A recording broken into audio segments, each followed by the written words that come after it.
शंकर भगवान का शिवलिंग होना चाहिए। क्या होना चाहिए? शिवलिंग। और शिवलिंग है, और कई लोग कहते हैं गुरुजी अब हमारे पास में शिवलिंग है तो क्या नंदी भी रखना जरूरी है? तो शिव महापुराण की कथा कहती है घर के अंदर शिवलिंग अगर रखा हुआ है, घर के अंदर शिवलिंग अगर रखा हुआ है तो नंदी हो तो ठीक, नहीं हो तो आप और हम जब बाबा को रोज प्रणाम करते हैं तो हम भी नंदी से कम नहीं होते हैं, हम भी नंदी से। शिवलिंग रखें तो क्या साथ में पार्वती जी रखना जरूरी है, कार्तिकेय रखना जरूरी है, कि गणेश जी रखना जरूरी है? तो गणेश जी तो सबके घर में पहले से रहते हैं। बोलो सही है कि गलत है? जम के बोलो जरा। अब पार्वती जी की बात आई तो सब जितने भी बैठे हो ना, सबके घर में कुल देवी तो होती ही है।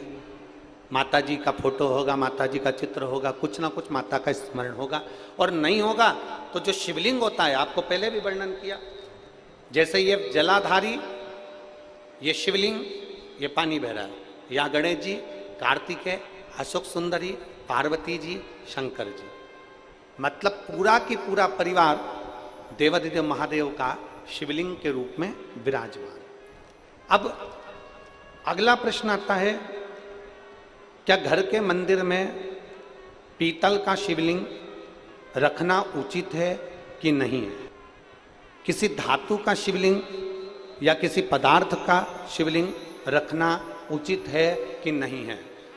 देवादिदेव महादेव की पवित्र कथा कहती है, यदि आप अपने जीवन में एक बार लिंग शिव महापुराण अगर सुनेंगे या लिंग पुराण को आप पढ़ेंगे, बाजार में से लाकर गीता प्रेस की लिंग पुराण का अगर वर्णन करेंगे तो उसके अंदर या शिव महापुराण के अंदर वर्णन किया गया, भगवान विष्णु, लक्ष्मी जी, इंद्रदेव, वरुण देव, गरुण देव, 33 कोटि देवी देवताओं ने सबने अपने अपने अनुकूल शिवलिंग का निर्माण किया। किसी ने पीतल का, किसी ने लकड़ी का, किसी ने पार्थिव का, किसी ने मोती का, किसी ने चांदी का, किसी ने तांबे का, किसी ने लोहे का, किसी ने माखन का, किसी ने दही का, किसी ने अन्य अन्य तरह के शिवलिंगों का निर्माण किया है। तो शिव पुराण कहती है तुम्हारे घर में अगर पीतल का शिवलिंग है तो भी रख सकते हो, धातु का शिवलिंग है तो भी रख सकते हो, मट्टी का शिवलिंग है तो भी रख सकते हो, चीनी का शिवलिंग है तो भी रख सकते हो, लकड़ी का शिवलिंग है तो भी रख सकते हो, पत्थर का शिवलिंग है तो भी रख सकते हो,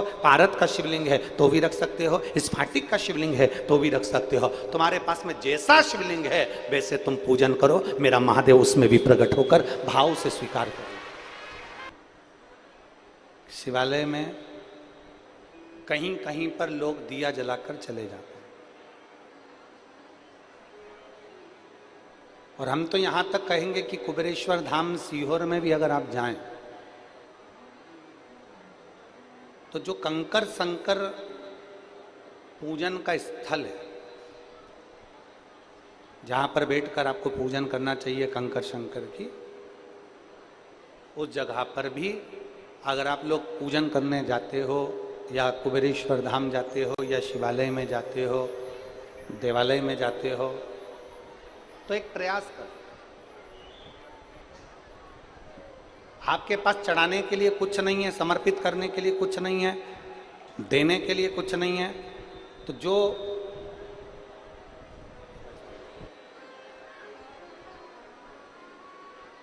आपके पास जल भी नहीं है समर्पित करने के लिए,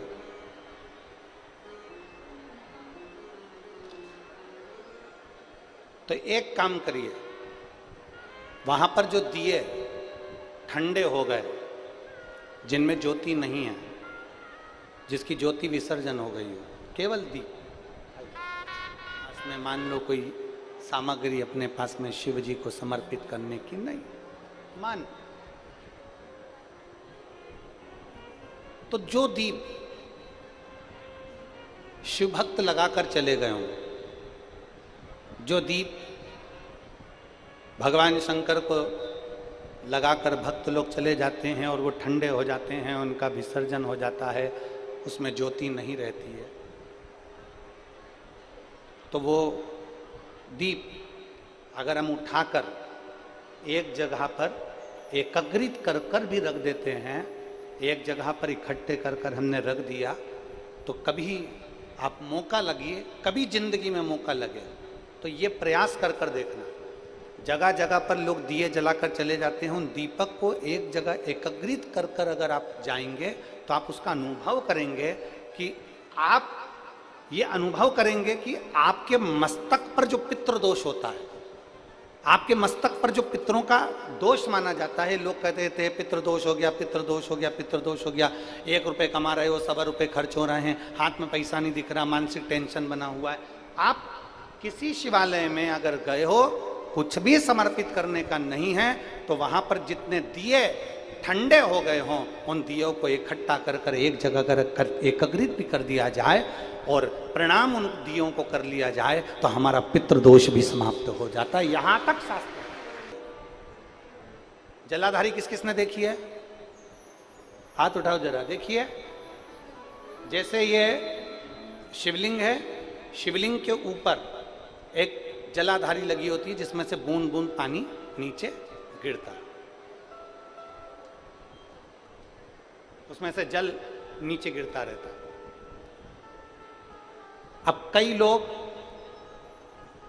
मंदिर की सफाई करते हैं, झाड़ू लगाते हैं, पोछा लगाते हैं, शिवलिंग को धो देते हैं, जलाधारी को धो देते हैं, पर जो ऊपर जो जलाधारी लगी रहती है, जया, विषहरा, शामली बारी, दौतली, देव, ये जो जलाधारी ऊपर जो लगी हुई है, जिसमें से एक एक बूंद पानी नीचे गिर रहा है, कभी अगर मौका मिल जाए, कभी मौका मिल जाए और एकांत में कहीं का शिवलिंग मिल जाए और तुम्हें अगर मौका मिल जाए तो एक बार अपने घर से जल उतनी मात्रा में लेके जाओ जितना उस जलाधारी में पूरा भरा जाए और जलाधारी का पानी ऊपर से भी झलके और नीचे से भी निकल जाए। कभी अगर मौका लग जाए तुम्हारे जीवन में और कहीं तुम्हारे घर के पास में कोई शिवलिंग हो, तुम्हारे घर के पास में कोई शिवालय हो, मंदिर की साफ सफाई आपने कर दी, झाड़ू बुआरी कर दी, उसके बाद में मंदिर में शिवलिंग को आपने अच्छा साफ कर कर स्नान पूजन करा दिया, उसके बाद जलाधारी में जब जल भरो तो उसको साफ कर कर जब उसको भरा जाता है, उसके भरने का फल क्या होता है, ये शिव महापुराण की कथा। जलाधार अब यहाँ शास्त्र कर रहा है, शिव महापुराण वर्णन कर रहे हैं।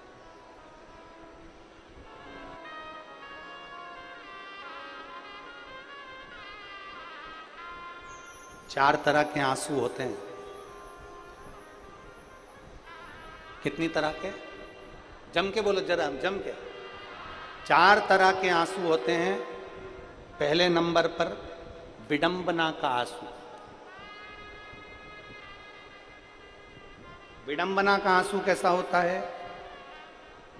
4 लड़के गंगा जी नहाने गए, खूब मस्ती में नहाए, लौट के आए। अब उन्होंने विचार करा जरा गिनती लगा लो, 4 ही आ गए कि नहीं आए। गिनती लगाई, 1 2 3। रोने लगा, अरे एक तो रहेगी गंगा में। दूसरे ने पूछा क्या हुआ? गिनती में 3 ही आ रहा है। उसने कहा मैं गिनता हूं, 1 2 3। वो भी रोने लगा, अरे बेचारा एक तो गंगा जी में रह गया। इसको विडंबना का आंसू कहते हैं कि जो अपने आप को नहीं गिन पा रहा, जो अपने आप को पहचान नहीं पा रहा, इसको विडंबना का आंसू कहते हैं। एक आंसू होता है विडंबना का, दूसरा आंसू होता है वेदना का। वेदना का आंसू किसको कहते हैं? हमने किसी से बहुत आस लगाई, बहुत आस लगा कर बैठे थे और उसी ने धोखा दे दिया, इसको वेदना का आंसू कहते हैं। पहले नंबर का विडंबना का आंसू, दूसरे नंबर पर वेदना का आंसू, तीसरे नंबर पर होता है विरह का आंसू।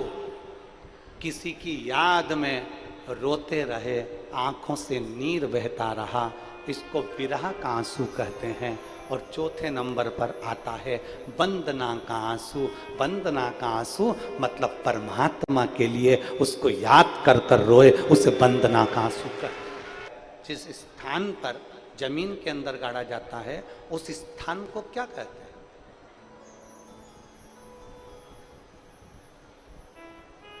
अरे बोलो ना जल्दी से, क्या कहते हैं उसको? उसको शमशान कहेंगे क्या? उस भूमि को क्या कहते हैं? जहां मुर्दे को आग लगाई जाती है, जहां चिता पर लिटाकर उसको जलाया जाता है, उसको शमशान कहा जाता है। वो शंकर का धाम होता है। जहां छोटा बच्चा दफनाया जाता है, जहां छोटे बच्चे को गाड़ा जाता है, अगर वो मर गया, छोटे बच्चे को जहां दफनाया जाता है, उस स्थान को गौरी कहते हैं। क्या कहते हैं? गौरी। उस भगवान शंकर के ऊपर बूंद बूंद पानी टपक रहा है। वो जलाधारी जया, विषहरा, शामली बारी, दौतली, देव, शंकर की 5 बेटियों का स्थान जल से तृप्त कर देना, मतलब हमें भी वो देव अधिदेव महादेव की बेटियां तृप्त जरूर कर देती हैं, तृप्त कर देती हैं। अब है, कुआं है, बावड़ी है, सरोवर है, उसको स्वच्छ रखो। कोई भी गांव का व्यक्ति पूजन का सामान, कोई यज्ञ का सामान, हवन की सामग्री, पूजन की सामग्री, निर्माल्य सामग्री अपने गांव के तालाब में, बावड़ी में, कुएं में, नदी में बिल्कुल मत डालने दो। और एक निर्माल्य विसर्जन का रथ बनाओ, उनसे सामग्री लो और किसी पेड़ के नीचे उसको गाड़ दो, जिससे वो खाद बनकर वृक्ष के लिए अच्छी रहे। नदी, नाला, सरोवर, तालाब, बावड़ी, कुंड सब साफ होना चाहिए, क्योंकि अगर इसमें हम प्लास्टिक डालते जाएंगे, आज गंगा का स्तर नीचे गिर गया, यमुना जी का स्तर नीचे गिर गया, जल का स्तर नीचे आते जा रहा है। केवल पॉलीथीन में हमने पत्तियां सूख गई, भर ली, ले जाके डाल दी, हमने कोई सामग्री ले जाकर डाल दिया। हम इतने सारे वृक्ष तो लगा नहीं पा रहे, और जो नदियां तालाब हैं उनको भी हम सुरक्षित नहीं रख पा रहे हैं। एक संकल्प